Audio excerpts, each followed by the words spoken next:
Vous écoutez Europe 1, il est 11h30. Le journal de la santé avec Anne Le Gall. Et le micro ouvert, c'est mieux. Les titres de ce jeudi, les députés ont créé cette nuit le délit d'incitation à l'anorexie. Un prématuré de moins de 1 kg sauvé par un rein artificiel en Pologne. Et puis les œnologues sont confrontés à des problèmes dentaires et ça beaucoup plus que le reste de la population. Bon, ça y est, c'est fini. L'épidémie de grippe, c'est terminé. Ça y est, on est repassé en dessous du seuil épidémique au niveau national, même s'il reste toujours quelques foyers dans les Pays de Loire et en région centre. Les virus grippaux ont touché cette année 3 millions de personnes en France, avec un nombre très élevé de personnes admises en réanimation à l'hôpital, plus de 1500 au total. C'est donc plus que durant la pandémie grippale de 2009-2010. Les députés ont créé cette nuit le délit d'incitation à l'anorexie. Et désormais, ceux qui incitent à la maigreur excessive pourront écoper d'1 an d'emprisonnement et de 10 000 € d'amende. Ce texte vise notamment les sites internet ainsi que le milieu de la mode. Alors la création de ce délit peut-il changer vraiment la donne ? Oui, estime Inès Dosser, dont la fille est une ancienne mannequin qui est passée par l'anorexie. Elle était l'invitée de Thomas Soto à 7h45 ce matin. Ça ne peut qu'aider, mais je pense que c'est ce qu'il faut dire aux jeunes filles surtout. Parce que c'est comme quand on regarde un paquet de cigarettes, il y a écrit « fumer tue ». Ok, mais c'est complètement abstrait, je trouve, pour les jeunes gens.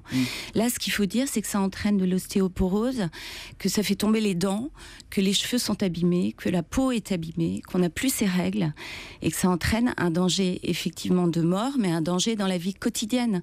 C'est-à-dire qu'on ne peut plus travailler, on ne peut plus faire d'études. Tout est en berne, en fait, en quelque sorte.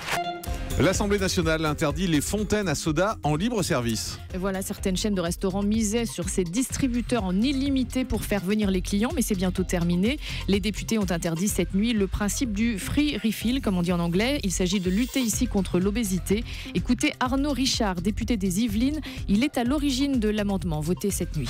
La pratique dite du free refill se développe aujourd'hui en France. Mon voisin disait qu'aux États-Unis, au Canada, c'était une pratique habituelle et on voit les résultats. Et il nous semble que face à ça, il faut fixer un cadre pour protéger la population contre une surenchère commerciale, pour attirer le consommateur et l'inciter à des consommations excessives et néfastes pour la santé. Des propos recueillis par Baptiste Cordier et il reste maintenant à fixer précisément la liste des boissons concernées par cette interdiction du libre service. Il faut autoriser le light, par exemple. Moi, je m'en sers pour le light. A priori, le light est visé également. C'est débile. Mais après, est-ce que les jus de fruits non gazeux, qui ne sont pas des sodas, mais qui sont pleins de sucre en revanche. Voilà, c'est la question. Voilà. Un grand prématuré sauvé par un rein artificiel en Pologne. Camille est né à 25 semaines. Il ne pesait que 820 grammes suite à l'administration d'un médicament. Ses reins se sont momentanément trouvés diminués. Il a pu être sauvé par un rein artificiel. Ce bébé est ainsi devenu le plus petit patient au monde branché sur ce type d'appareil. Il pèse aujourd'hui 4 kilos et il va bien. Et puis les œnologues confrontés à des problèmes dentaires. Ces professionnels du vin peuvent réaliser entre 20 et 150 dégustations par jour. Or, des chercheurs australiens viennent de montrer que 10 expositions des dents à du vin pendant 1 minute sont suffisantes pour entraîner l'érosion de l'émail. Les travaux sont parus dans l'Australian Dental Journal. Alors pourquoi ? C'est à cause de la présence d'acide contenu dans le vin, acide tartrique, acide lactique, maléique, citrique. Ces chercheurs australiens recommandent donc aux œnologues quelques mesures de prévention. Par exemple, celle d'éviter de se laver les mains avec une brosse le matin de la dégustation. Ils recommandent les dents avec pas une les mains. brosse. Vous avez dit les mains. Pardon. Les dents. On n'est plus non plus. Les dents. Donc faut pas se laver les dents avec une brosse. Mais faut se les laver avec quoi ? On peut mettre le dentifrice sur le doigt et le passer sur les dents. Ou alors, il faut mâcher du chewing-gum parce que ça stimule la production de salive. Et la salive, c'est un agent protecteur pour les dents. En même temps, ça concerne pas grand monde, tout ça. Le chiffre du jour. Quand même. Les œnologues ? Oui, mais enfin, c'est une info de savoir oui, que bien sûr. risque... non, mais je dis pas que c'était pas une info. Je dis qu'il n'y a pas grand monde de concernés. 333. Vous avez raison tous les deux. 333, c'est le chiffre du jour. 333 $. C'est le premier prix d'un stage pour adultes, un stage en classe de maternelle.